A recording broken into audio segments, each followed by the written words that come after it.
I'm very happy to present today many interesting words with Schultz-Feher. Schultz-Feher as start. The name sounds very Hungarian. Because it is Hungarian. Even for me as a Swiss. Okay. And please present what you're doing, where you're coming from, say some words. Yeah. Yeah, with pleasure. My name is Zsolt-Feher. I'm coming from Hungary, from Budapest, from a lovely capital city. And I'm running a company which actually deals with something very fantastic, predicting the future. Predicting the future behavior of people, employers, employees, talents or non-talents, everyone who is in the company. We're working with people, assessing them. And our assessment is really angling that to help companies to make better people-related decisions. And this is where I've devoted my life in the last 6 years. We are developing this company. We are already in 10 countries in the region, so we are very much specialized in the region. And we have accessed more than 200,000 leaders. So we have a really huge set of data about people, so we can help a lot to companies to make those better people-related decisions, even they hire or develop their talent force. This sounds very impressive. But it sounds very theoretically. Okay. So please tell us some practical possibilities, some testimonials. Okay. So most of the business leaders who we came across, especially those ones who are already running a successful company at 20 years, they say they know who to hire because they feel it. This is their guts. They have so much experience to do so.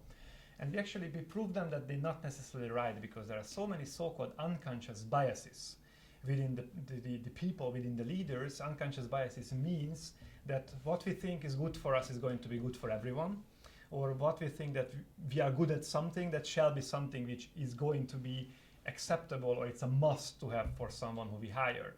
And something very practical example, sales positions, for instance. I mean, one of the most important in every company.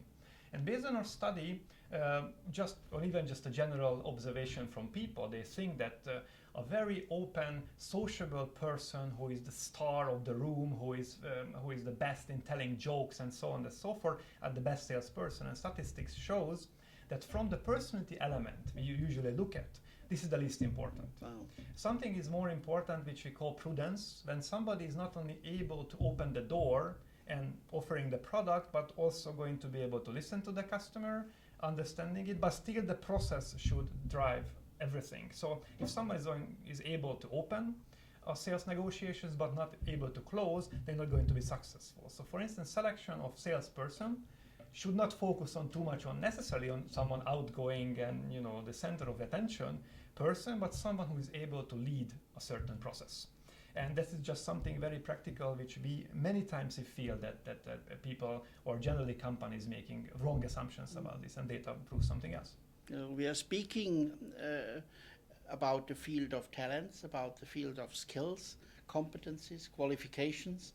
Very interesting, and I think very future-oriented. So, or even already here, even today, and even the last couple of years.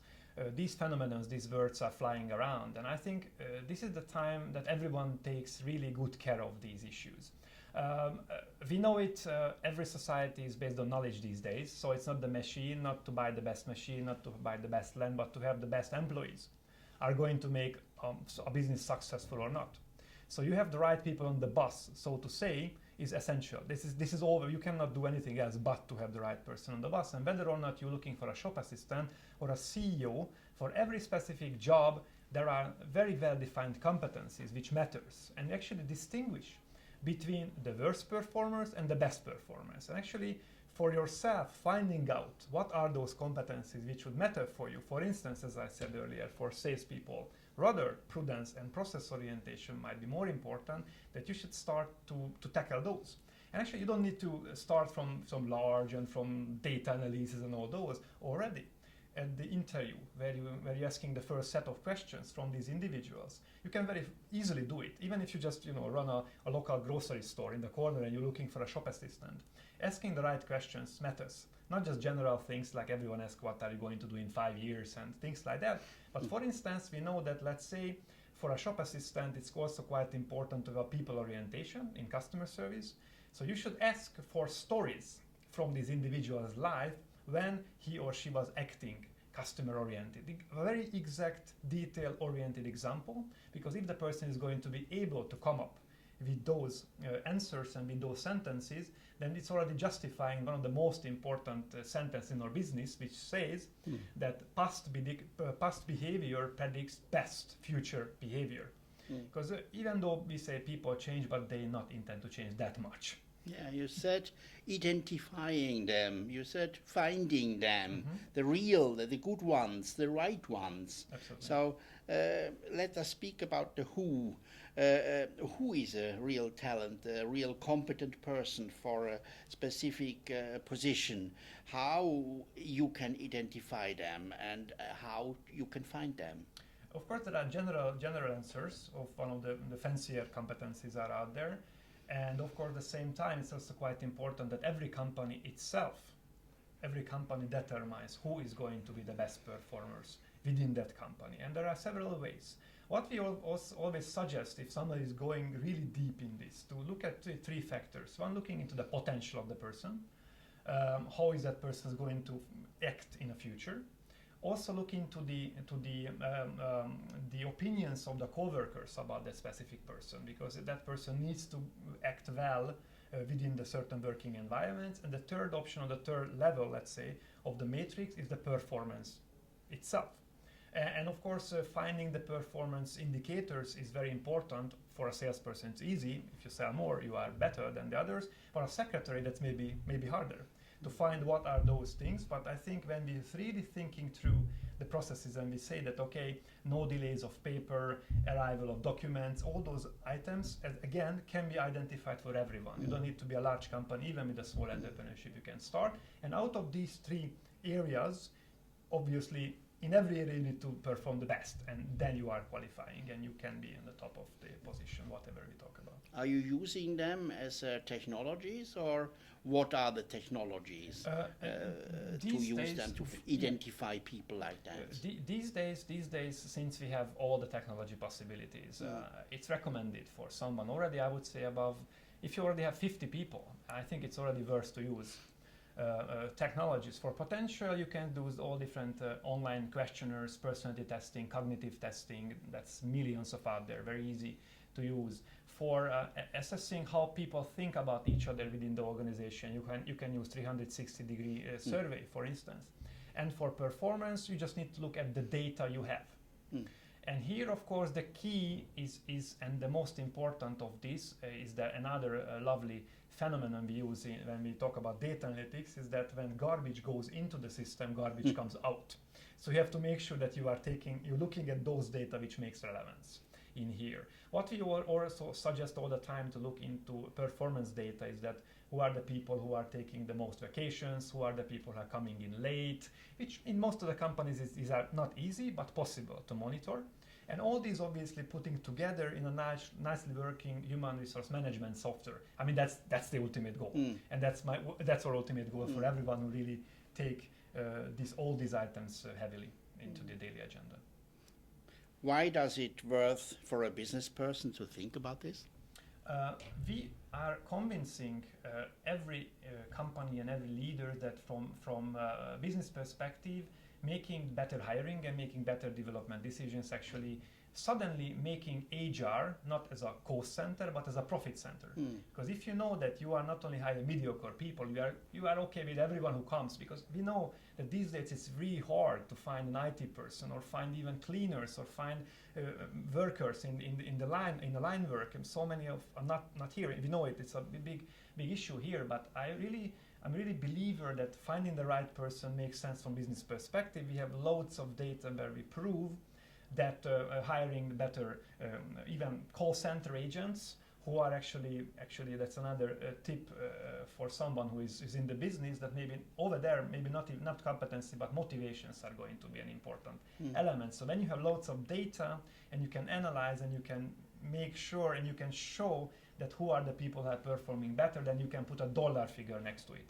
And this is what we usually do, that we say, okay, if you hire this type of people, we can see that based on your data, you are going to have X percent higher revenue or profit. Very good. I have noted what are easy, cheap and quick ways for even a micro company to do it better in this. Again, I think it's very important, even if somebody have no budget to run assessments or other things, but for sure they have data about their people. And if they're making a good track record of people who they hired, as I said again, let me use the shop assistant example.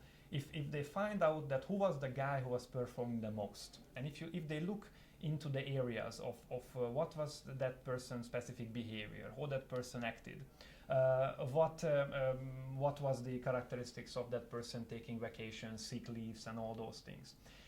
If you look into this data and you analyze it for yourself and make sure that the next time when you hire someone, you would like to hire someone who was as similar to that successful person as possible, then you're already making a better step. And again, let me come back to the structural interview. That's a key here, to make sure that you really properly prepare yourself for an interview, and you already have maybe 5-6 questions would be enough, but very detailed and very action oriented.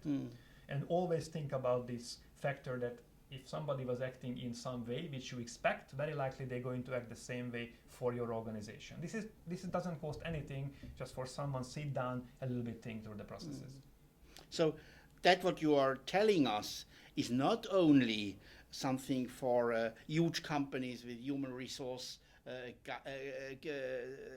departments who are very big. Absolutely. It's also for small companies and entrepreneurs. Totally. And you know what?